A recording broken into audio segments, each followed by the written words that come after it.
Well, good day, YouTube, and welcome to another episode of the Albino Rhino beer review. You have the Rhino and a beer that was brought to him by Average Joe.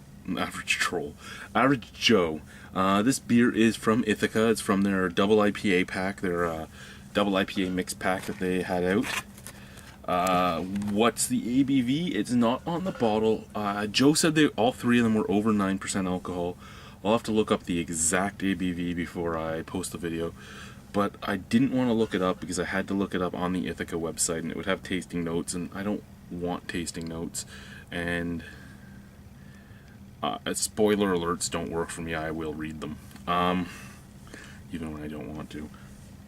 So, what we're looking at here is this being Double Zilla. So Double Zilla is a red double IPA. I'm actually extremely excited to try this. The Spirit of the Finger Lakes, Ithaca Brewing Company, brewed and bottled by the Ithaca Beer Company in Ithaca, New York. Yeah, I don't know much about these except for the black double IPA they had, the Dark Vines. It was great. It was so drinkable, and it was like 9.6% alcohol or something like that. I say or something like that because I don't remember. But it just drank so well. Oh, yeah. See, that's what I like. I like my darker beers. Not necessarily always like them more than lighter beers taste-wise, but visual appeal-wise, I love a darker beer myself.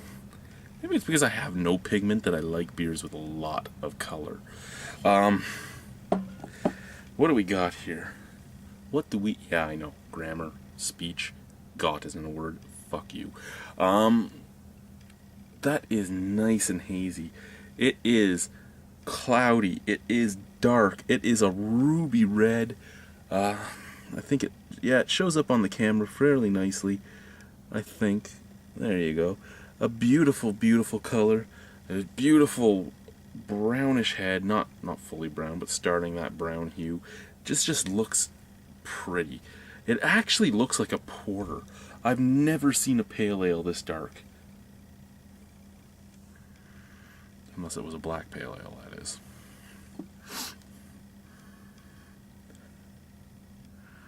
Oh man, that smell is just like a red ale and nothing else really. Very, very malt forward. Super sweet, super roasty. Well, I shouldn't say super roasty, but a nice, beautiful roast on it. That's a very tempting smell for somebody like me, a malt maniac. Doesn't smell like many aromatic hops were used. Maybe my bottle's old. It shouldn't be that old. I think Joe brought this 4 weeks ago, so maybe a month and a half old. Now, even out of the bottle, you're not really getting many hops out of there. Let's try it, though. Cheers.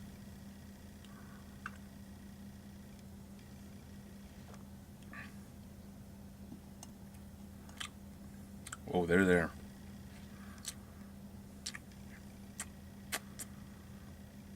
Again, a beautiful beer.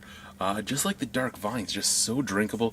This one does have alcohol stringency. You can't say it doesn't. There is a warming in the throat. It's there.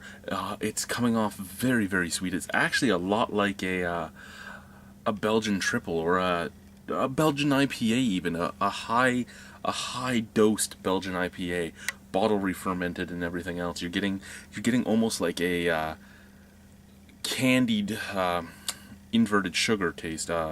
Beet sugar, if you will. Very, very malty as well.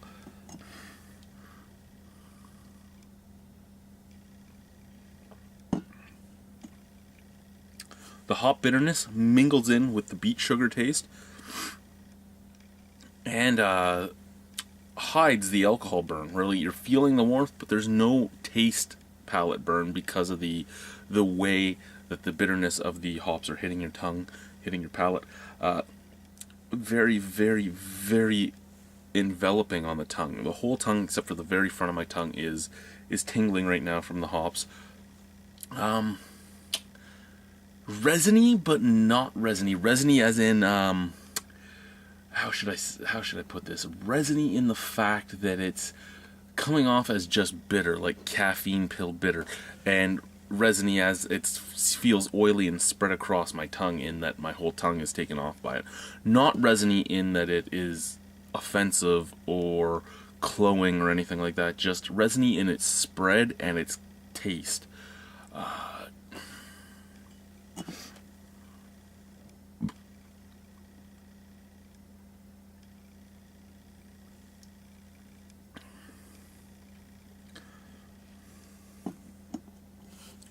Not really anything else to say. Very sweet. And it does. It tastes like a Belgian double or a Belgian triple. It has all those classic tastes, but mixed with a very nice hop backbone and a very nice malt forefront. This is a very easy drinking beer. As I said, you do feel an alcohol warming, but this stuff just slides down your throat. I know it's liquid and it should, but what I'm saying is there's nothing making you realize what you're drinking. It could be a great winter warmer. I mean, as IPAs age, they do change in flavor. The more that inverted sugar-like taste would come forward, and the roasty of the malt would come forward. It would mix with this resiny backbone even more. It could get to the point where it would be great standing outside, drinking this on a cool day. Double Zilla, red double IPA. Actually, a quite good IPA. Again, the hop profile that I don't like, but the way it's mingling with everything works wonders for even myself. I would give this I was going to say an 8, but I don't think I'd go out of my way to find it. I would go out of my way for the dark vines. I'd have to give this one a 7.75. This is actually a very good beer, and I would buy it again, but I think only if it was sitting in front of me and I had a beer I didn't know what to do with. As in, I was coming back from the US and I only had 22 beers or something like that. I'd buy this to bring back with me. And other than that, there's nothing else really to say. The big question then that still sticks out in our heads is, well, in my head is, does it chug well? So let's find out. Cheers again.